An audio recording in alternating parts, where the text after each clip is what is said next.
नमस्कार, देवभूमि के दंगल में आप सभी का स्वागत है। मैं हूं आपके साथ गरिमा वाजपेयी। देवभूमि के दंगल में आज बात करेंगे केदारनाथ उपचुनाव को जीतने को लेकर क्या कुछ चल रहा है, उस पर विस्तार से होगी बातचीत। जितने भी यहाँ पर उतना पैसा नहीं मिलता है, उतना मानदेय नहीं मिलता है।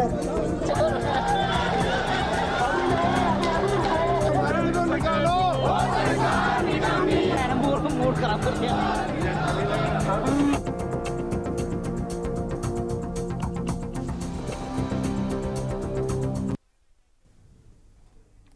और आज बात करेंगे मौन उपवास पर रावत को लेकर। जी हां, आपको बता दें कि केदारनाथ उपचुनाव को जीतने की तैयारियों में रात दिन लगी धामी सरकार की टेंशन उपनल कर्मियों के आंदोलन ने बढ़ा दी है। नाराज उपनल कर्मचारियों ने सचिवालय का घेराव किया और इस घेराव में हजारों की संख्या में उपनल कर्मियों ने हिस्सा लिया और साथ ही सरकार से उपनल कर्मियों के नियमितीकरण और समान कार्य के लिए समान वेतन दिए जाने की मांग की है। बता दें कि प्रदेश भर में इस समय 22,000 से ज्यादा उपनल के कर्मचारी हैं जो अपने विभिन्न मांगों को लेकर पिछले लंबे समय से आंदोलनरत हैं। वहीं सचिवालय कूच के दौरान मुख्य सचिव राधा दतोड़ी ने कर्मचारियों के एक प्रतिनिधिमंडल को सचिवालय बुलाया। इस वार्ता में मुख्य सचिव ने कहा कि केदारनाथ उपचुनाव की वजह से आचार संहिता लागू है और इसलिए तत्काल ही इस विषय पर निर्णय नहीं लिया जा सकता है। 24 नवंबर के बाद मुख्यमंत्री के साथ उच्च स्तरीय बैठक कराई जाएगी। मुख्य सचिव के इस आश्वासन के बाद उपनल कर्मचारियों के मामले में सुप्रीम कोर्ट ने पुनर्विचार याचिका दाखिल कर दी है और याचिका में हाईकोर्ट के फैसले के खिलाफ एसएलपी को निरस्त करने की मांग की गई है। वहीं इस पुनर्विचार याचिका के दाखिल करने के बाद विपक्ष ने सरकार पर हमला भी तेज कर दिया है। हरीश रावत ने उपनल कर्मियों के समर्थन में मौन उपवास रखा और साथ ही सरकार से इनकी मांगों को जल्द मानने की मांग भी की है। अब सवाल यह है कि उचित कार्रवाई के आश्वासन के बावजूद सरकार ने पुनर्विचार याचिका दाखिल क्यों की है। आज इसी मुद्दे पर करेंगे विस्तार से चर्चा, लेकिन उससे पहले देखिए हमारी एक खास रिपोर्ट। जितने भी यहाँ पर उतना पैसा नहीं मिलता है, उतना मानदेय नहीं मिलता है।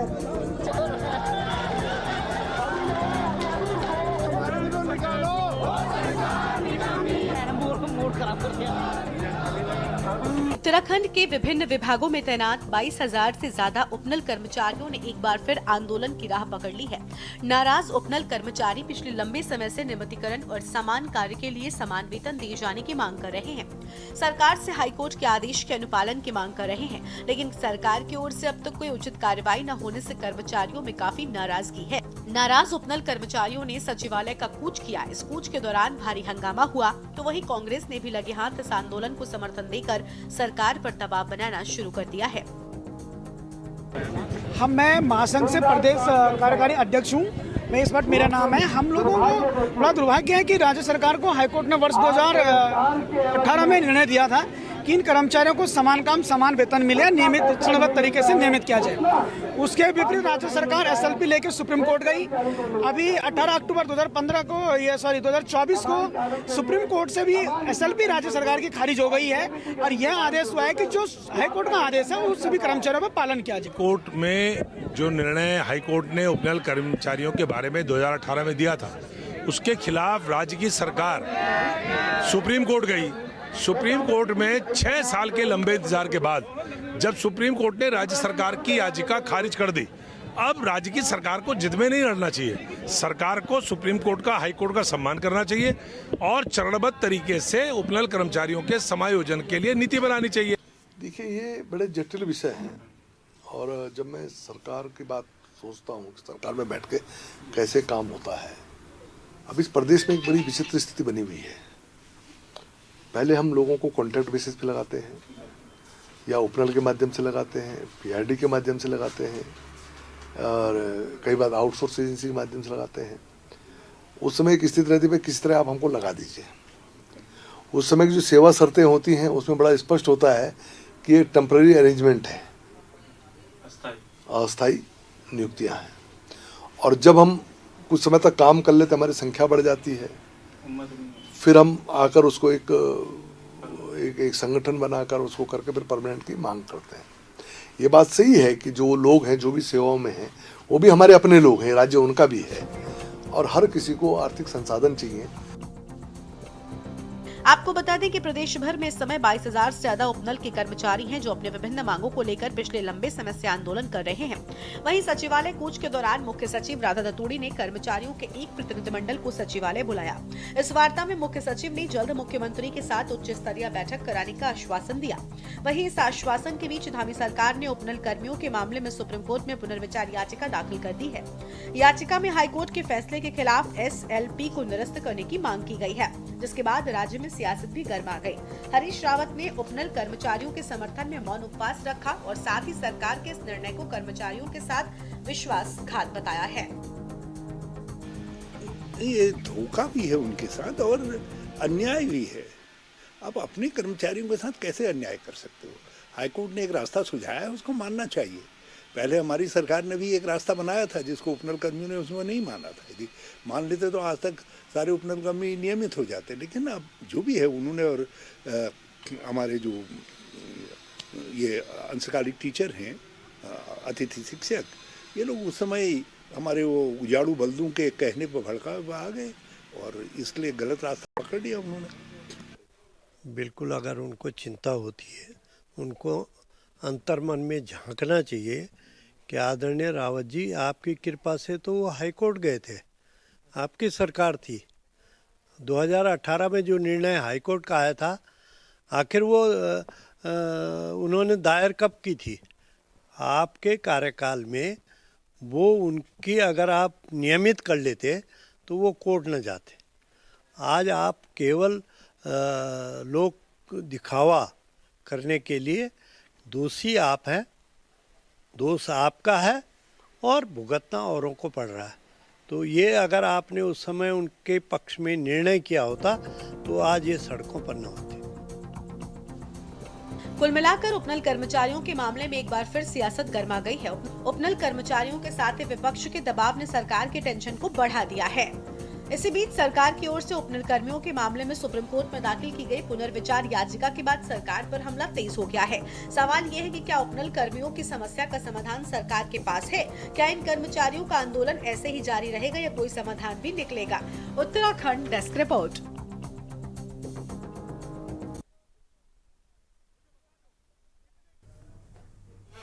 और देवभूमि के दंगल में आज इन्हीं उपनल कर्मचारियों के वेतनमान को लेकर करेंगे विस्तार से बातचीत। खास मेहमानों का पैनल हमारे साथ में जुड़ने वाला है। सबसे पहले इनसे आपको रूबरू कराते हैं। हमारे साथ में बीजेपी से प्रभा बंदुनी जी हैं, प्रदेश प्रवक्ता हैं भारतीय जनता पार्टी की ओर से, और हमारे साथ में आशीष नौटियाल साहब हैं, प्रदेश प्रवक्ता कांग्रेस पार्टी की ओर से हमारे साथ में है। सुमित डंगवाल साहब हमारे साथ में है, केंद्रीय प्रवक्ता हैं उत्तराखंड क्रांति दल की ओर से, और नरेश शाह जी हमारे साथ में है, महासचिव उपनल कर्मचारी महासंघ की ओर से। अरुण शर्मा जी हमारे साथ में है, वरिष्ठ पत्रकार हैं। बहुत स्वागत आप सभी मेहमानों का। कुछ और मेहमान हमारे साथ में चर्चा में आगे हिस्सा बनेंगे। सबसे पहले सवाल बीजेपी से प्रभा बंदुनी जी से। प्रभा जी, आखिर उपनल कर्मचारियों की नाराजगी को दूर अब तक क्यों नहीं किया जा रहा है? लगातार वो समान वेतन की बात कर रहे हैं, क्यों आखिर उनकी मांगों को सुना नहीं जा रहा है? देखिए, मैं सबसे पहले आपको ये कहना चाहूंगी कि ये बिल्कुल भी सही बात नहीं है कि भारतीय जनता पार्टी उपनल कर्मचारी जो हमारे भाई बहन है उनकी बात को नहीं सुन रही है। हमारी भारतीय जनता पार्टी की सरकार पूर्ण रूप से हमारे जो उपनल कर्मचारी के भाई बहन है उनके साथ खड़े हैं। हम शुरू से ही उनके साथ खड़े हैं और हमारी सरकार की यही कोशिश रहेगी कि जल्दी से जल्दी उनको नियमित किया जाएगा। अब मैं आपसे ये कहना चाहूंगी, उनको आश्वासन देना चाहूंगी कि आज भी जब वो लोग गए थे सचिवालय, तो वहाँ पे हमारे जो मुख्य सचिव है राधा दतूड़ी जी, उन्होंने उनके जो प्रतिनिधि मंडल है उससे एक सकारात्मक बातचीत उन्होंने की है और उस बातचीत में उन्होंने उनको आश्वासन दिया। उनके प्रतिनिधि मंडल भी उनसे आश्वस्त होके आए हैं और उन्होंने बताया है कि अभी आचार संहिता लगी हुई है, चुनाव है, जैसे ही ये चुनाव खत्म हो जाएंगे निश्चित रूप से माननीय मुख्यमंत्री जी 24 तारीख को जब वो लोग माननीय मुख्यमंत्री जी से मिलेंगे तो वो निश्चित तौर पर मैं आज आपको ये कह सकती हूँ कि उनके जितने भी प्रश्न है उनका उत्तर भी मिलेगा और उनको नियमित करने का अगर कोई काम करेगी तो वो केवल भारतीय जनता पार्टी की सरकार ही करेगी, ये मैं आपको आश्वासन देती हूँ। और उनकी जो भी समस्याएं हैं उनका समाधान जरूर निकलेगा। ठीक है प्रभा जी, ठीक है। लेकिन बड़ी बात यह है कि देखिए लगातार कर्मचारी नाराज हैं, वो सचिवालय का घेराव कर रहे हैं, सरकार से मांग कर रहे हैं। आप कह रही हैं कि हम उनकी समस्याओं को दूर करेंगे, लेकिन कब, ये अपने आप में एक बड़ा सवाल है। चलिए ठीक है, आपके पास में लौटेंगे। आशीष नौटियाल साहब हमारे साथ में हैं, प्रदेश प्रवक्ता कांग्रेस पार्टी की ओर से। बहुत स्वागत सर आपका। आशीष जी, सरकार क्यों नहीं सुन रही है? कर्मचारी लगातार धरना दे रहे हैं और ये सिर्फ उपनल कर्मचारियों का हाल नहीं है, हमने देखा है बाकी के कर्मचारी भी किस तरीके से लगातार सरकार से मांगे करते रहते हैं। न जाने कितने आंदोलन इस तरीके से हो जाते हैं, लेकिन सरकार टस से मस होने का नाम नहीं लेती। देखिए गरिमा जी, सरकार फेल है रोजगार देने में। सरकार रोजगार नहीं दे पा रही है, स्वास्थ्य की व्यवस्था नहीं कर रही है, शिक्षा की व्यवस्था नहीं कर रही है। आज उपनल कर्मी हड़ताल पर है। आपको जब आवश्यकता होती है तो आप उपनल के माध्यम से कर्मचारियों की भर्ती करते हैं, और जैसे ही आपकी आवश्यकता खत्म होती है, आपको लगता है कि जरूरत नहीं है, हमें अपनी सेटिंग वालों को सरकारी पक्की नौकरी देनी है, तो आप तुरंत ही वहां पर उनको ऐसे फेंक देते हैं जैसे चाय में से मक्खी उठा के फेंक दी जाती है। तो बड़ा दुर्भाग्यपूर्ण है। उपनल कर्मी भी पूरा काम कर रहा है जितना एक पक्के आपके कर्मचारी कर रहे हैं। निश्चित आपको उपनल कर्मियों को नियुक्त करना चाहिए, और भी एक बड़ी तादाद है उपनल कर्मियों की उत्तराखंड के अंदर जो सरकारी सेवाएं दे रहे हैं। प्लीज बाकी के मेहमान, आशीष जी आपको रोक रहे हैं थोड़ा सा, प्लीज बाकी के लोग खुद को म्यूट कर लें। प्रभा जी आपकी तरफ से प्लीज म्यूट कर लें, ताकि जो एक्स्ट्रा नॉइस है वो ना हो, तो हम एक दूसरे को साफ तरीके से सुन सकें। प्लीज प्रभा जी। बहुत आ रही है उधर से जी, प्लीज बोलिए आशीष जी। सभी लोग म्यूट रखें खुद को। अब ठीक है। तो ये लोग फेल है मैडम, और इन लोगों को जो है आज सारे हमारे उपनल कर्मी, हमारे भाई जो समय पर आपको सेवा देते हैं, जब आप परेशानी में होते हैं, तो आज आप उनका ध्यान नहीं दे रहे हैं, उनको पक्का नहीं कर रहे हैं। और अभी मैं मेयर चमोली जी को सुन रहा था, अभी वर्तमान में विधायक हैं, किस तरह की बातें बोल रहे थे। मतलब वो अगर एक आम आदमी है तो आप उसके लिए कुछ भी बोल दें, और आप वीआईपी आदमी हैं तो आपका अखबार में आ रखा है, मैं पढ़ रहा था। ठीक है आशीष जी, माफी के साथ आपको यहाँ पर रोक रहे हैं। इसी बीच एक बड़ी जानकारी सामने आ रही है, सबसे पहले उसका रुख कर लेंगे। बड़ी जानकारी महाराष्ट्र से आपको हम बताते हैं। इसी बीच महाराष्ट्र के हिंगोली में ईसी की टीम ने जांच की। महाराष्ट्र के हिंगोली में इलेक्शन कमीशन की टीम ने जांच की। अमित शाह के हेलीकॉप्टर की इलेक्शन कमीशन ने जांच की। बड़ी जानकारी आपको हम बता रहे हैं। इसी बीच ये बड़ी खबर सामने आ रही है, इलेक्शन कमीशन की टीम ने हेलीकॉप्टर की जांच की। अहम खबर आपको हम बता दें, इलेक्शन कमीशन अधिकारियों ने बैग खोलकर जांच की। अहम खबर आपको हम बता रहे हैं।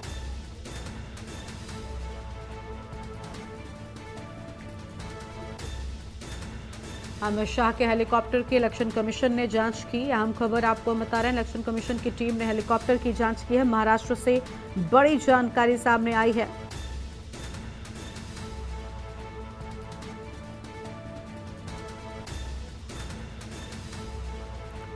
महाराष्ट्र के हिंगोली में इलेक्शन कमीशन की टीम ने अमित शाह के हेलीकॉप्टर की जांच की।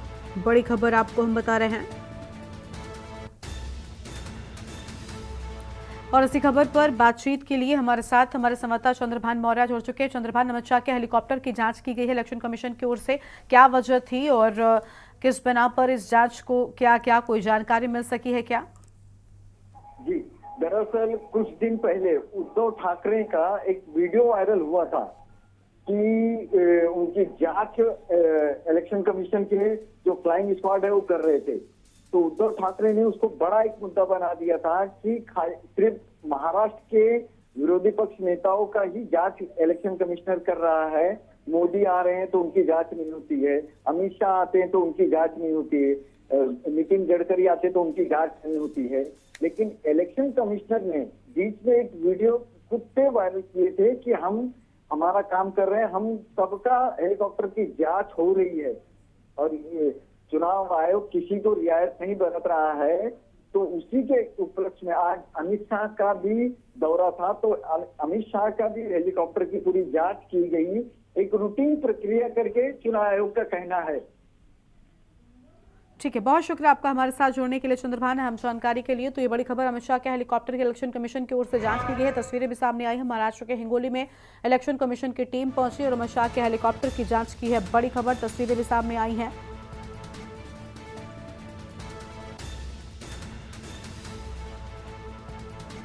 फिलहाल ये बड़ी खबर आपको हम बता रहे हैं, अमित शाह के हेलीकॉप्टर की इलेक्शन कमीशन ने जांच की।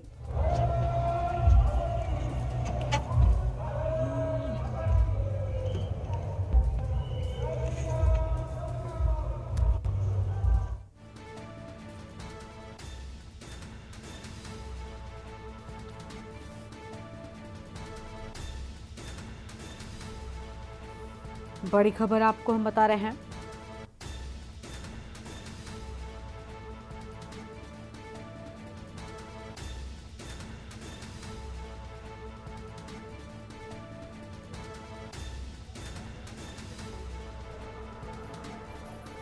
अमित शाह के हेलीकॉप्टर की इलेक्शन कमीशन की ओर से जांच की गई। ये तस्वीरें भी सामने आई हैं।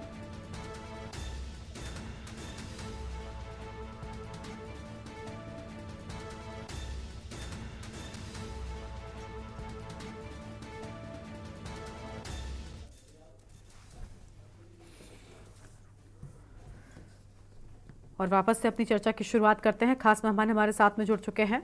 आशीष नौटियाल साहब वापस आपके पास में लौटेंगे, आप अपनी बात को पूरा कर सकते हैं सर। देखिए, अभी आपने ये में कहना चाहूंगा, आज कुछ माल लाए नहीं होंगे तो अपनी जांच करा दी दिखाने के लिए कि हम जो हैं ऐसे जांच कराते हैं। नहीं तो ये लोग तो वो हैं जो इनके पैसे हेलीकॉप्टर में पहुंचते हैं। पैसों में तो अति पैसे वाली अगर कोई पार्टी है, मुद्दे पर आते हैं। देखिए, वो जांच का विषय है, जांच हो रही है, उसमें कोई बड़ी बात नहीं है। तो ये ड्रामेबाजी कर रहे हैं। और दूसरा, जो पैसा आप इतना कमा रहे हैं, सबसे अमीर पार्टी है, तो कम से कम जनता का भी तो ध्यान दो। जो आपको रोजगार जो कर रहा है, सफाई कर रहे हैं, हॉस्पिटलों में है, दुनिया भर के हमारे उपनल कर्मचारी हैं जो आपको पूरी अपनी सेवा दे रहे हैं और आप उनको परेशान कर रहे हैं, तो बड़ा दुर्भाग्यपूर्ण है। उपनल कर्मचारियों की मांगों को पूरा किया जाना चाहिए। कई विभागों में ऐसा देखा गया है कि उपनल कर्मचारी कार्य कर रहा है लंबे समय से, पर भर्तियां किसी और की हो जाती है उसी पद पर। तो इस तरह का काम ना करें। जो काम कर रहा है उसको पूरा ज्ञान है, उसने देखा है, सीखा है, तो उसकी भी भर्ती होनी चाहिए। और उपनल कर्मचारियों की जो मांग है बिल्कुल जायज है। कांग्रेस पार्टी उनके साथ खड़ी है। इनको उपनल कर्मियों को पक्का करना चाहिए और समान वेतन देना चाहिए। जो है वो विपक्ष भी कह रहा है कि उनकी मांगों को सुना जाना चाहिए। चलो ठीक है, वापस लौटते हैं। और मेहमान भी हमारे साथ में जुड़ चुके हैं। सुमित डंगवाल साहब भी जुड़ गए हैं, केंद्रीय प्रवक्ता उत्तराखंड क्रांति दल की ओर से।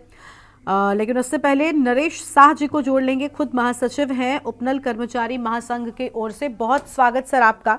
नरेश जी, लगातार कर्मचारियों की ओर से समान वेतन की मांग की जा रही है, लेकिन सरकार इस ओर ध्यान नहीं दे रही। क्या वजह है और क्या शिकायतें हैं आपकी सरकार से, प्रशासन से, कहां पर लापरवाही हो रही है? सबसे पहले तो आपका के न्यूज का मैं बहुत बहुत धन्यवाद करता हूं, जिन्होंने हमें आमंत्रित किया और आप हमारी आवाज को हर मंच पे उठाते रहते हैं। और मैं, जैसे कि नौटियाल जी ने कहा, मैं नौटियाल जी की बात का समर्थन करता हूं। यदि इस वक्त कांग्रेस सरकार अगर सत्ता में होती तो शायद वो करने के इच्छुक में रहती, लेकिन वो उनके पास भी जुम्ला हमें हमारी तरफ पहले की तरह जुमला पकड़ा दिया जाता। लेकिन आज बीजेपी सरकार है। माना कि कांग्रेस सरकार जो है कर्मचारी हित में काम करती है, लेकिन बीजेपी की सरकार तो बिल्कुल, उनके पास संवैधानिक अधिकार होने के बाद भी, हम लोग हाईकोर्ट से 2018 में जीते हैं, स्टेट का हाईकोर्ट जो कहता है कि भाई आप हाईकोर्ट से जीत के लाओ, हम तुम्हें देने के लिए राजी है। उस समय इनके पास मौका था, प्लस पॉइंट था, तब भी कुछ नहीं करा। 6 साल हमको सुप्रीम कोर्ट में हमको धकेला गया, तो माननीय न्यायालय ने हमें समर्थन किया। उन्होंने कहा कि ये कच्चे कर्मचारी है, वो ये कोई इलीगल कर्मचारी नहीं है, वे जो 15 से 20 साल तक यहाँ पे सेवाएं दे रहे हैं वो वास्तव में कोई अच्छे कर्मचारी होंगे। आपको जब आवश्यकता पड़ती है विभाग को चलाने के लिए, तब आप उपनल के माध्यम से करते हैं। कोई आउटसोर्स एजेंसी तो है नहीं कि 11 महीने बाद खत्म हो जाएगी या 2 साल बाद, 3 साल बाद खत्म हो जाएगी। राज्य सरकार का उपक्रम है, हमें वहां से नियुक्त किया गया और आज हम 15 से 20 सालों से यहाँ पे सेवा दे रहे हैं। फिर भी कोई बात नहीं। 2018 से लेकर 2024 तक, 15 अक्टूबर 2024 को माननीय सर्वोच्च न्यायालय ने हमें डिसीजन दिया है कि आपकी याचिका खारिज की जाती है राज्य सरकार की। अब तो कम से कम इनको शर्म आनी चाहिए। अब तो इनके पास कम से कम, हम तो 7 दिन का वो लगा लेते मैम, टेंट लगा लेते और सारे विधायक कांग्रेस बीजेपी के विधायक, राज्य मंत्री, जितने भी मंत्री है, हम सबका अभिवादन करते और इनकी वाहवाही होती। और हम 22,000 तो केवल कागजों में है, जिसमें आर्मी से रिटायर्ड लोग अगर उनको हटा दिया जाए तो बमुश्किल हम लोग 16 से 17,000 लोग हैं। और हर फेज में इनको करना चाहिए। इनके पास तो संवैधानिक अधिकार है, इनको फिर से ये रिपटिशन में जा रही है, फिर से इनको मुंह की खानी पड़ेगी। प्रभा जी सुन लीजिए आप, अभी हम आपसे इस पर जवाब लेंगे।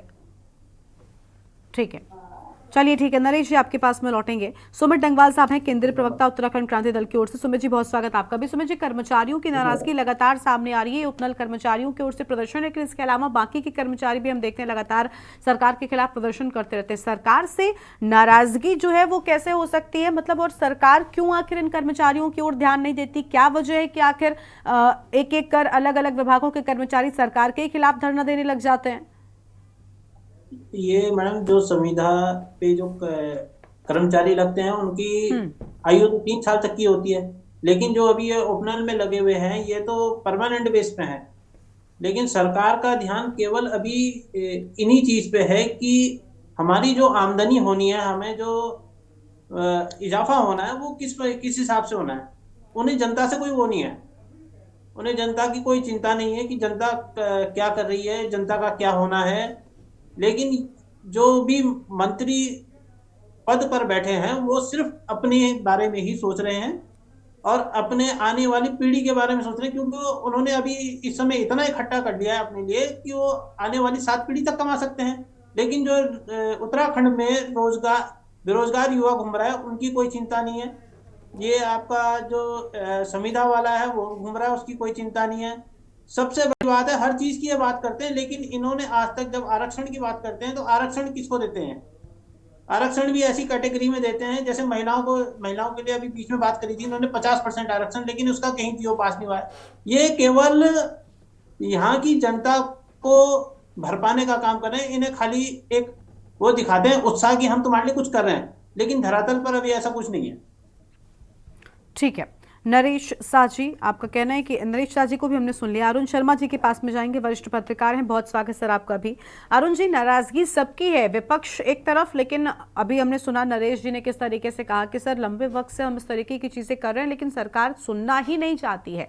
हालांकि प्रभा जी कह रही है कि हम लगातार कर्मचारियों के हित के लिए काम कर रहे हैं। असल में क्या कर्मचारियों के लिए सोचा जा रहा है? कई जगहों से तो ऐसी भी खबरें आती हैं कि न जाने कितने महीनों का वेतन कर्मचारियों को नहीं मिलता, और समान वेतन की लड़ाई तो एक अलग ही हो गई।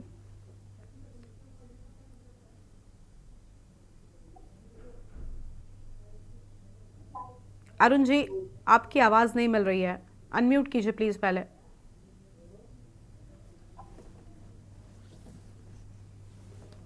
जी गरिमा, जी अब आ रही है? जी बोलिए। गरिमा देखिए, उत्तराखंड पूर्व सैनिक कल्याण निगम, इस निगम को इसलिए बनाया गया था जो पूर्व सैनिक है, जो विभिन्न सेवाओं से, रक्षा सेवाओं से रिटायर्ड होंगे, उनके और उनके आश्रितों को काम देने के लिए ये निगम बनाया गया था। क्योंकि सरकार के अलग अलग विभागों में लगातार हर श्रेणी के कर्मचारियों की जरूरत होती है और उसी जरूरत को देखते हुए ये निगम बनाया गया था। और इस निगम के माध्यम से केवल उत्तराखंड नहीं, बाहर भी बहुत सारे कर्मचारी अन्य प्रदेशों में काम कर रहे हैं। नरेश भाई मेरी बात से इत्तेफाक रखेंगे कि बहुत सारे लोग बाहर काम कर रहे हैं, इवन कलकत्ता तक हमारे उपनल के कर्मचारी काम कर रहे हैं। और उपनल के कर्मचारी क्योंकि बहुत लंबे समय से इस राज्य में सेवाएं दे रहे हैं, वो इस राज्य के बाहर सेवाएं दे रहे हैं, तो वो उनका लगातार, क्योंकि वो सेवा में रहते हैं, उनको कोई ब्रेक नहीं मिलता और इसीलिए उनका परमानेंट का हक मुझे लगता है सबसे जायज है। और इसी बात को सुप्रीम कोर्ट ने मुहर लगाई कि जब ये लगातार काम कर रहे हैं तो इनको जो नियमित कर्मचारी है उन्हीं की तरह ट्रीट किया जाना चाहिए, नियमित किया जाना चाहिए जिस विभाग में भी ये है। और मुझे तो याद है कि बहुत सारे जैसे ये उत्तराखंड बीज निगम था, उसमें तराई बीज विकास निगम, उसमें बहुत सारे लोग काम कर रहे थे। उन्हें फिर उपनल के माध्यम से अलग अलग विभागों में सेट किया गया। जब तराई बीज विकास निगम में घाटा हुआ और वहां कर्मचारी की एक तरह से छटनी की नौबत आई तो उन्हें अलग अलग विभागों में एडजस्ट किया गया। तो जब ये कर्मचारी इतने लंबे समय से काम कर रहे हैं तो निश्चित तौर पर ये हकदार है नियमित होने के, और इसी को सुप्रीम कोर्ट ने मुहर लगाई है। तो जब हमें जरूरत है तो हम कर्मचारी को रखते हैं, और आज इवन इनको लड़ना पड़ रहा है जबकि ये काम सरकारों को करना चाहिए था। और मैं निश्चित तौर पर चाहे वो कांग्रेस की सरकार हो या बीजेपी की सरकार हो, निश्चित तौर पर मैं उनको दोषी मानता हूं कि जिन्होंने समय समय पर रिक्तियां होते हुए इन लोगों को विभागों में एडजस्ट नहीं किया और बाहर से हम लोगों ने फिर नियुक्तियां निकाली, चाहे वो UKSSC से हो या और जगह से हो, नियुक्तियां निकाली और उसमें और लोगों को भर दिया, जबकि पहला हक इन लोगों का था जो इतने लंबे समय से काम कर रहे हैं। और इसलिए आज अगर हरीश रावत इनके पक्ष में खड़े होने का ढोंग कर रहे हैं तो गलत कर रहे हैं।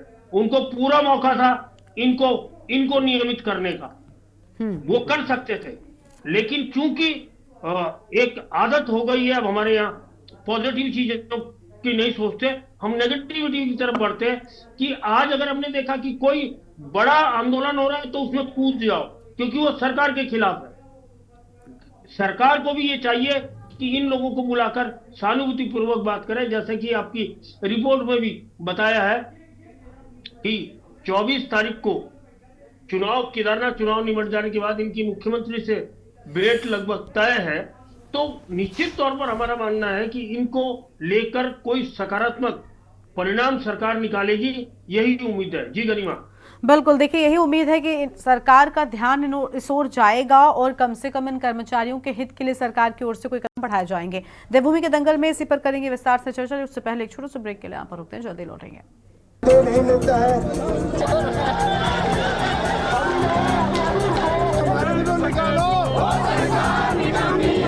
मूड खराब कर दिया।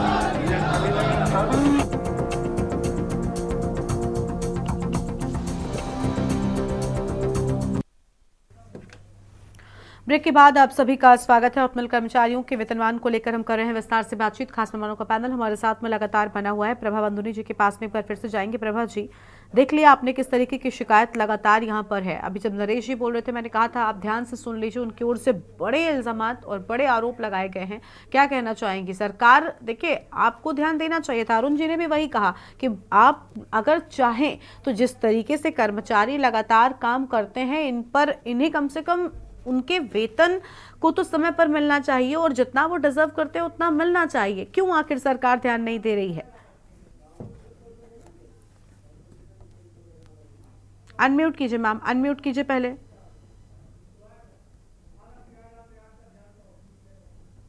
जी बोलिए। अभी गरिमा जी, मैं आपको यही बताना चाहूंगी कि अगर कोई सरकार इन हमारे उपनल कर्मचारी के जो हमारे भाई बहने करेगी, उनका काम, उनको नियमित करने का काम हो, उनको वेतन देने का काम हो, तो वो भारतीय जनता पार्टी की सरकार करेगी।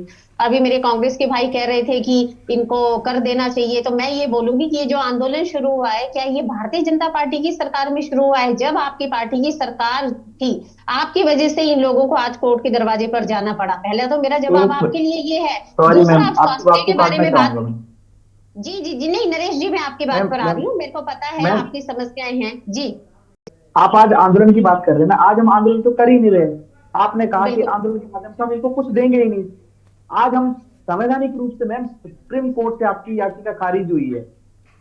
आप फिर रिपीटेशन जी नरेश जी, मैं आपको ये बात, हाँ जी नरेश जी, मैं आपको ये बताने जा रही हूँ। तो मैम ठीक है, सुन लीजिए आप नरेश जी, उनको सुनिए पहले। हाँ नरेश जी, आप बिल्कुल, मैं आप ही की बात पर आ रही हूँ। मैं आपको ये बताना चाह रही हूँ कि आपकी वेतनल कर्मचारियों को हमारी सरकार ने पूरा, आज आपका प्रतिनिधि मंडल भी राधा रतूड़ी जी से मिला है, उन्होंने सकारात्मक बातचीत करी होगी। उसके बाद ही अब 25 तारीख को भी आपको पता है आचार संहिता लगी हुई है, तो हमारे माननीय मुख्यमंत्री जी मिलेंगे और मैं आपको ये विश्वास दिलाती हूँ कि सकारात्मक इसका समाधान होगा। इसके बाद में थोड़ा सा आपको और बता देती हूँ कि हमारी सरकार ये चाहती है कि जब जो हमारे उपनल के भाई बहने, जब उनको नियमित किया जाए, पक्का किया जाए, उनके वेतन दिए जाए, उसके बाद उसमें किसी भी प्रकार की कोई बाधा ना आए। क्योंकि आपको पता है कि जब हमारे किसी भी विभाग में कोई सरकारी भर्तियां होती हैं, उसके बाद भी एंट्रेंस होता है, इंटरव्यू होते हैं, उनको रखा जाता है, उनकी कुछ अपनी भी डिमांड्स होती है, समस्याएं होती हैं। अगर हम इनको नियुक्ति देते हैं तो उसके बाद हम नहीं चाहते कि आपको नियुक्ति देने के बाद, हमारी सरकार का यह निर्णय है कि उसके बाद कोई, आपको पता है उसमें भी कई आरक्षण के प्रावधान होते हैं, उनके तहत उनको लगाया जाता है। अब अगर हम जल्दबाजी में हवाई बातें कर दे भारतीय जनता पार्टी की सरकार, आज हम इतने लोगों को नियमित कर दे और कुछ दिनों के बाद आपको पता है ये प्रक्रिया ऐसी नहीं होती कि आज बोल दिया और कल सबको पक्का कर दिया, ठीक है? तो हमारी सरकार चाहती है कि जब उनको वेतन दिया जाए, भाई बहनों को उनको पक्का किया जाए, तो उनको पूर्ण रूप से किया जाए। इसीलिए हमारे माननीय मुख्यमंत्री जी ने समय दिया है और मैं विश्वास दिलाती हूँ आपको कि अगर 24 तारीख का आज हमारी मुख्य सचिव राधा रतूड़ी जी ने आपका तो निश्चित रूप पर ये आश्वासन आपको है कि आपकी सकारात्मक बातचीत माननीय मुख्यमंत्री जी से होगी और अगर आपका ये काम होगा तो वो भारतीय जनता पार्टी की सरकार ही करेगी। और आपको पता है कि जब भी ये काम होगा उसमें कुछ गाइडलाइंस होती हैं, उसमें कुछ अभी मैं उपनल के ही आपके कर्म भाई हैं उनसे मेरी बातचीत हुई थी तो उन्होंने यही कहा था कि हमारा यही है कि आप बीच समय लगता है, उनको भी पता है ये सब प्रक्रियाएं। बोलना बहुत अच्छा है, आज कांग्रेस कह देगी कि हम तो कल ही कर देते हमारी सरकार होती, लेकिन आपने कांग्रेस की सरकार भी देखी है किसको, ठीक है आज हम सरकार में है, हमारे पास अधिकार है, हम कर सकते हैं। तो इस तरह के झूठे और भ्रम में हमें नहीं फंसना है, आपको ये देखना है कि हमें रास्ता भी निकालना है, हमारे पास कर्मचारी भी हैं। अब इसको किस प्रकार से गाइडलाइंस को फॉलो किया जाएगा, कौन सा बीच का रास्ता इसमें निकलेगा, जिससे कि जब हम किसी को नियमित करें तो दोबारा उनको कोर्ट के चक्कर ना काटने पड़े कि कोई और जाए याचिका वहां पे दायर करेगा, ठीक है, उनका जो वेतन है उनको मिला जाए। तो ये हमारा, मैं ये कहूंगी कि हमारी एक बिल्कुल स्वच्छ प्रणाली है, इसमें किसी भी तरह का भेदभाव करना, क्योंकि ये तो बिल्कुल सत्य है कि काम तो वहां करेंगे, कर्मचारी काम करेंगे, स्टाफ है बिल्कुल वो लोग काम करेंगे, लेकिन आज हम किसी को नियमित कर रहे हैं बिना किसी गाइडलाइन के, आज हम आश्वासन देंगे नहीं हम तो एक हफ्ते में सबको पका है, तो ऐसा काम ना किया जाए ताकि दोबारा से उन लोगों को कोर्ट में जाना जाए। और आपको पता है कोर्ट में कोई भी जा सकता है, आने वाले टाइम में हम नहीं कह सकते कि कौन आपके ही साथ के कर्मचारी या कौन बाहर से जो भर्ती प्रक्रियाएं होती हैं वो लोग भी होंगे, वो भी तैयारी कर रहे होंगे, तो हम नियमित करेंगे, बिल्कुल होगा ये फैसला, लेकिन बिल्कुल संविधान के दायरे में रह के बिल्कुल गाइडलाइंस चरणबद्ध तरीके से होगा, जिससे जिन लोगों को आपके जो हमारे भाई बहन हैं, उपनल के जितने भी कर्मचारी हैं, जब उनको पक्का कर दिया जाए तो दोबारा भविष्य में उनके साथ किसी तरह का खिलवाड़ ना हो।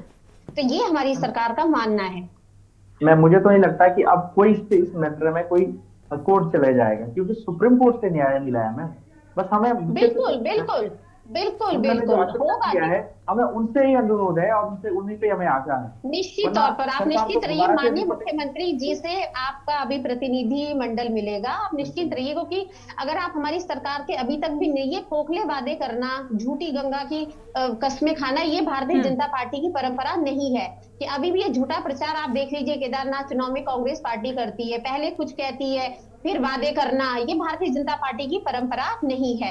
आप पहले वहां पर कहीं भी शिलान्यास करते हैं, सबको पता है, और अगले दिन आप आके कहते हैं हमने तो ये माँ गंगा तक को की झूठी कस्में ये लोग खा रहे हैं, तो हम उन लोगों में से नहीं है। झूठे वादे करके हम बोले हम 1 हफ्ते के अंदर कर देंगे, 1 महीने के अंदर, ये प्रक्रिया होती है। बिल्कुल आप समय लीजिए, बिल्कुल समय लीजिए, लेकिन कर्मचारियों में कब से आश्वासन मिलने जी बिल्कुल यही आश्वासन है कि आप और निवेदन है कि एसएलपी जो आपने फिर से रिपोर्टेशन डाला है, चलिए ठीक है नरेश जी, ठीक है ठीक है नरेश जी, अब लौटेंगे आपके पास में। कांग्रेस पार्टी से भी देखिए अरुण जी ने बड़ी सही बात कही थी कि अभी हरीश रावत जी इस पूरे मामले पर आवाज बुलंद कर रहे हैं, लेकिन जब उनके पास मौका था तब आखिर उन्होंने आपकी आवाज को क्यों नहीं सुना, ये अपने आप में बड़ी बात है। आशीष नोटियाल साहब के पास में जाएंगे, प्रदेश प्रवक्ता कांग्रेस पार्टी की ओर से। आशीष जी, ठीक है आज आप विपक्ष में बैठे हैं, आज आप सरकार के सामने कोई भी विभाग का कर्मचारी खड़ा हो जाए उसके समर्थन में नजर आएंगे, लेकिन ऐसा नहीं है कि आपको मौका नहीं मिला, उस दौरान आपने क्या किया था, क्या आपसे संतुष्ट हैं ये कर्मचारी, ऐसा तो नहीं है, तो किस बिना पर अभी कांग्रेस समर्थन करने के लिए खड़ी हो जाती है, दिखाती है कि हम इन कर्मचारियों के साथ हैं? गरिमा जी हमारी कई बातों से संतुष्ट नहीं थे, इसलिए इन्होंने हमें बाहर का रास्ता दिखा रखा है। आप देखें आज हम सत्ता में थोड़ी हैं, अगर हमने गलत करा होगा तो चलिए स्वीकार, आपने स्वीकार कर लिया कि ये सारी कमियां थी। आज कोर्ट जब डिसीजन दे चुका है, हाँ। कोर्ट कहता है कि भैया इनको होना चाहिए, और हाँ। सरकार अपने ही बच्चों के खिलाफ कोर्ट में खड़ी है कि नहीं हम इन्हें नहीं देंगे, तो कितना दुर्भाग्यपूर्ण है आप बताएं।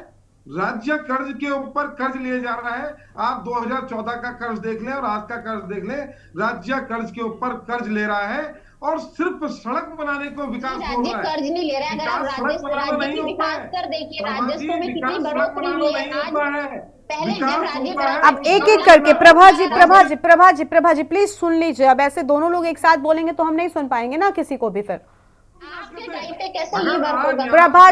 प्रभा जी प्लीज बीच में नहीं, एक एक करके बोलिए, आपको जो बोलना है मैं आती हूँ आपके पास जब बोलेगा। अभी आशीष जी को बोलने दीजिए। लगता है हाँ आप तो झूठी बोलेगी वहाँ की, क्योंकि आप तो झूठ बोलने के लिए बैठाया गया नहीं, झूठ बोलने की आदत सर नहीं है। सर प्लीज आशीष जी आपस में चर्चा नहीं करनी, मुद्दे पर आइए। जब आपके पास मौका था तब इन कर्मचारियों की क्यों नहीं सुनी?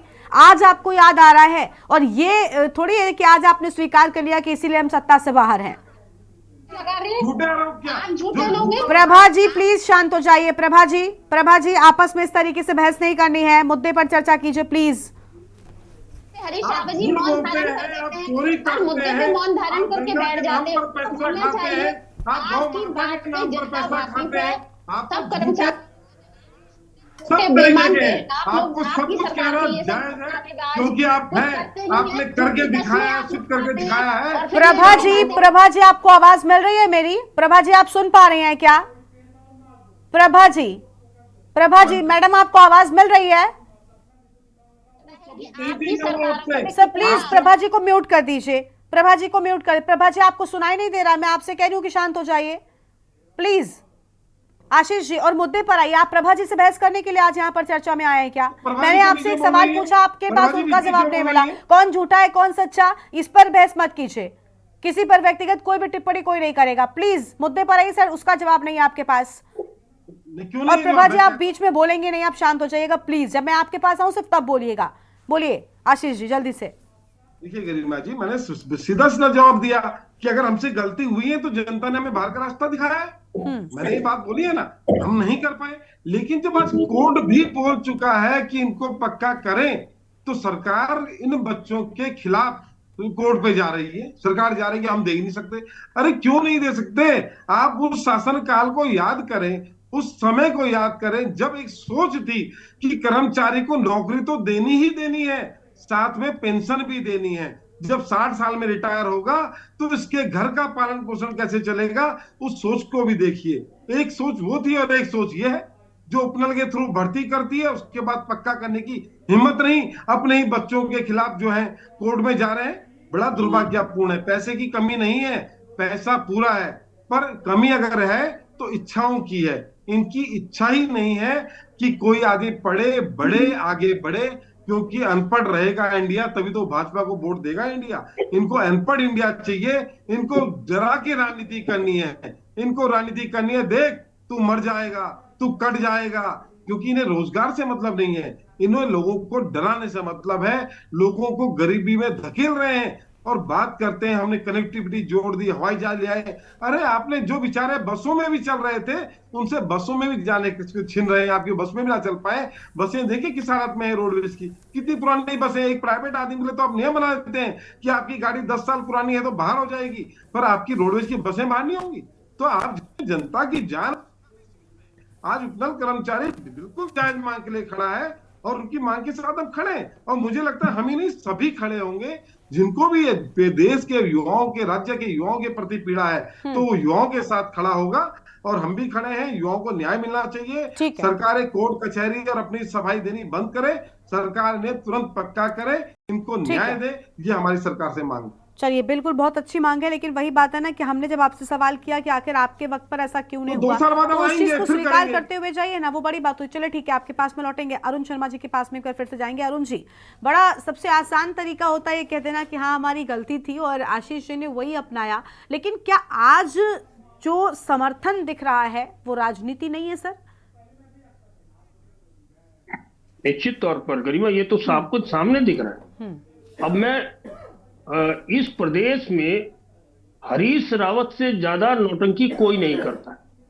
अगर आपने कभी देखा हो, कभी जलेबी तलेंगे, कभी पकौड़े तलेंगे, कभी मूंगफली बेचेंगे, कभी बेर बेचेंगे, कभी कुछ और करेंगे, तो निश्चित तौर पर आज सबसे वरिष्ठ राजनेता हरीश रावत ही है। लेकिन हरीश रावत का स्टैंड कहां रहेगा ये समझ नहीं आता। हरीश रावत हर उस मुद्दे को लपकने के लिए तैयार रहते हैं जो सरकार के खिलाफ चल रहा होता है। उन्होंने तो बेरोजगार के जो मुद्दों को भी उठाया था बीच में। अब ये देखिए, कांग्रेस विपक्ष में है, उनकी ड्यूटी है कि वो सरकार को उन कामों के लिए चेताए जहां वो गलती पर है। लेकिन हर चीज में कूद जाना मुझे लगता है उनकी फितरत है, और क्योंकि वो खाली है और कोई काम तो है नहीं, तो कम से कम यही काम कर रहे हैं। चलिए ये तो अलग बात है। दूसरी चीज देखिए, उपनल कर्मी इसी राज्य के निवासी हैं, कोई विदेश से नहीं आए, एक बात। दूसरी चीज, ये पूर्व सैनिकों के या तो आश्रित हैं या पूर्व सैनिक हैं। इन्हीं के लिए ये कर्मचारी कल्याण निगम खोला गया था, पूर्व सैनिक। अब वो जगह जगह काम कर रहे हैं तो वो उनकी गलती थोड़ी है। जहां विभागों में उनकी जरूरत थी उन्हें बुला लिया गया, उपनल के माध्यम से बुला लिया गया। कई बार हुआ ये कि कई लोगों ने, मैं साक्षी हूं उस चीज का, कोई किसी स्कूल से कॉलेज से पोस्ट लेके उपनल पहुंच गया अपने लोगों को लगाने के लिए, वहां से फिर सोर्स से वो लग गया क्योंकि वहां पोस्ट खाली थी। जहां पोस्ट खाली है उन्हें लगा दिया जाता था। अब वो ठीक है, वो अपना अपना जुगाड़ है, वो अलग बात है, लेकिन निश्चित तौर पर ये लोग लंबे समय से काम कर रहे हैं और जब कर रहे हैं तो इनको मौका मिलना चाहिए। सरकार को दोबारा सुप्रीम कोर्ट नहीं जाना चाहिए क्योंकि ये हमारे राज्य का मसला है। बार बार हम सुप्रीम कोर्ट जाके कौन सी दलील वहां से सरकार के खिलाफ पारित करवाना चाहते हैं, ये समझ नहीं आता। या मुझे लगता है कहीं ना कहीं सरकार के जो सलाहकार हैं वो गलत सलाह दे रहे हैं इस मामले में। इस मामले में होना ये चाहिए था कि जब सुप्रीम कोर्ट ने दिया तो उसी टाइम इन्हें बुलाना चाहिए था। लेकिन एक चीज और मैं मानता हूं कि उस दौरान शायद चुनाव आचार संहिता प्रभावी थी और अभी भी प्रभावी है। शायद इस कारण इनका मसला थोड़ा लटक रहा है। तो ये चुनाव 23 तारीख को खत्म हो जाएंगे। 23 तारीख को हमारे पास परिणाम आ जाएगा केदारनाथ विधानसभा का, और मुझे लगता है कि उसके बाद सरकार इनके पक्ष में निर्णय ले लेगी। जैसे भाजपा प्रवक्ता भी बोल रही है कि सरकार सकारात्मक है और वो इनके पक्ष में निर्णय लेने के लिए तैयार है। ठीक है सुमित डंडवाल जी का रुख कर लेते हैं, केंद्रीय प्रवक्ता यूकेडी की ओर से। सुमित जी, सभी दलों की ओर से कर्मचारियों को नए नए शिगुफे जो हैं वो पेश किए जाते हैं, लेकिन कर्मचारियों के हित के लिए कोई दल काम क्यों नहीं करता भला, जबकि कर्मचारी एक बड़ा वर्ग है। जी, कर्मचारी तो एक बड़ा वर्ग है ही है, वो हर उस पर काम करता है। लेकिन अभी जो माननीय मुख्यमंत्री जी का ध्यान है और जो भाजपा का ध्यान है वो कहीं और भटका पड़ा है अभी। और जैसे अभी सुनने में आया है कि राधा रतूड़ी जी जो है 24 तारीख को सभी के साथ जो है माननीय मुख्यमंत्री जी से उनकी मुलाकात कराएंगी, तो ऐसा हमें लगता है कि ये बात हो सकती है 50%। इसके लिए 100% हम भी नहीं कहते, लेकिन जब तक वो नहीं मिलेंगे और नहीं मिलवाएंगे नहीं सकते हैं, क्योंकि अभी तक जितने भी कार्य हुए हैं वो केवल लटका के करवाए हैं या फिर लोगों को जो है एक झुलासा दिया है कि हाँ भैया ये काम हो जाएगा। तो जब धरातल पर कोई कार्य होगा और जो 24 तारीख को हम देखेंगे कि ये ओपनल वालों की जो बातें हैं वो राधा रतूड़ी जी ने करवा दी हैं, तभी कुछ आगे जाके बात होगी कि हाँ जी ये कुछ होने वाला है यहाँ पर। ठीक, कम से कम ये चीजें होंगी। चलिए ठीक है, आपके पास में लौटेंगे। नरेश साजी का रुख एक बार फिर से करते हैं, महासचिव अपनल कर्मचारी महासंघ की ओर से। नरेश जी, आश्वासन आपको मिल रहा है सरकार की ओर से, अरुण जी भी कह रहे हैं कि ऐसा लगता है कि एक बार नतीजे आ जाएंगे उसके बाद चीजें आपके फेवर में जा सकती हैं। कितनी उम्मीद आपको नजर आ रही है? पहली बार ऐसा हुआ है कि जब इस बार 6000 कर्मचारी हड़ताल में थे और माननीय मुख्य सचिव महोदया ने बहुत जल्दी हमें बुला लिया था हमारे डेलीगेट को, और हमें बहुत उम्मीद थी और बहुत अच्छा लगा। और लगभग 8 सचिव हमारे साथ उस मीटिंग में बैठे हुए थे, पहली बार हुआ था और हमें बहुत खुशी हुई इस दिन। और हमें उस उम्मीद के साथ कि माननीय मुख्य सचिव महोदया, उत्तराखंड की पहला मुख्य सचिव महोदया ने अपने बच्चों के हित के लिए, मतलब 1 घंटा हमारी रैली करने के बाद हम लोग 1 घंटा भी नहीं रुके बैरिकेडिंग पे, 1 घंटे के भीतर हमें बुला लिया था। हमें बहुत खुशी हुई और हमारे तमाम उपनल कर्मचारी खुश हुए। और मुख्य सचिव महोदया ने आज सेक्रेटरी के साथ वार्ता कराई और इस आचार संहिता के बाद 25 तारीख को 12 बजे हमारे प्रतिनिधि मंडल को बुलाया है। लेकिन दुख उस बात का हुआ मैम कि हमें अब तब तक पता नहीं था कि सरकार रिपिटिशन डाल चुकी है 8 तारीख को, जब हमने 11 तारीख को हड़ताल करी। इसका किसी को हमें आभास नहीं था। हम तो केवल अपनी आवाज को उठाने के लिए कि 1 महीना होने वाला है, चाहे आचार संहिता हो कुछ भी हो, कम से कम सरकार की तरफ से एक बयान नहीं आया कि हाँ सुप्रीम कोर्ट से संवैधानिक अधिकार मिले हैं और राज्य सरकार उसके बारे में सोच रही है। हमारे सैनिक कल्याण मंत्री जी साफ बना कर रहे हैं, तो इसलिए हम लोगों को दुख हुआ। ठीक है, माननीय घोड़े जोशी जी ने साफ कहा कि हम अभी इस संबंध में कुछ नहीं कह सकते, तब हमको दुख हुआ, तभी तो हम हड़ताल करें, वरना हम 45 दिन तक चुप थे बैठे हुए। और हमें ये भी आवाज था कि रिपिटिशन में सरकार जाएगी, लेकिन रिपिटिशन ना चली जाए। हमसे निवेदन है कि माननीय मुख्य सचिव महोदय ने जो कहा है, हम आपके बच्चे हैं, हमारे हित के बारे में सोचे। चलिए ठीक है, आपके पास में लौटेंगे। प्रभा जी का एक बार फिर से रुख करते हैं। प्रभा जी, उपनल कर्मचारियों को भी अब उम्मीद नजर आने लगी है, अरुण जी ने भी कह दिया है, लेकिन क्या कर्मचारियों के हित में सरकार काम करने को पूरी तरीके से तैयार है? 22,000 से ज्यादा कर्मचारी हैं, कैसे नाराजगी आखिर उठा सकती है सरकार कर्मचारियों की? अनम्यूट मैडम, अनम्यूट कीजिए, अनम्यूट कीजिए पहले।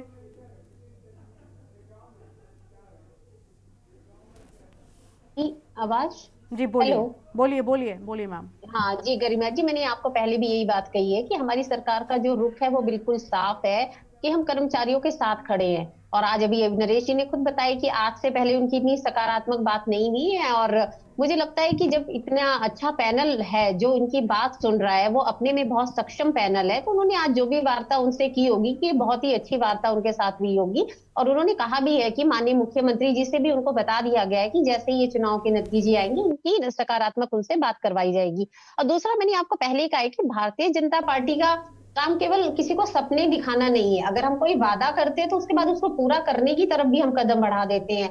अगर आज हम केवल सत्ता में बैठे हुए हैं या हमारी सरकार है, हम केवल हवा हवाई, मैंने कहा है, बातें कर दें कि नहीं हम आपको पक्का कर देंगे और उनको चुप करा दे, तो वो हम नहीं चाहते। हम ये चाहते हैं कि अगर उनको नियमित किया जाएगा तो पूरे विश्वास के साथ किया जाएगा और उसके बाद कुछ भी ऐसा नहीं होगा कि उनके भविष्य पे दोबारा कोई संकट आ जाए।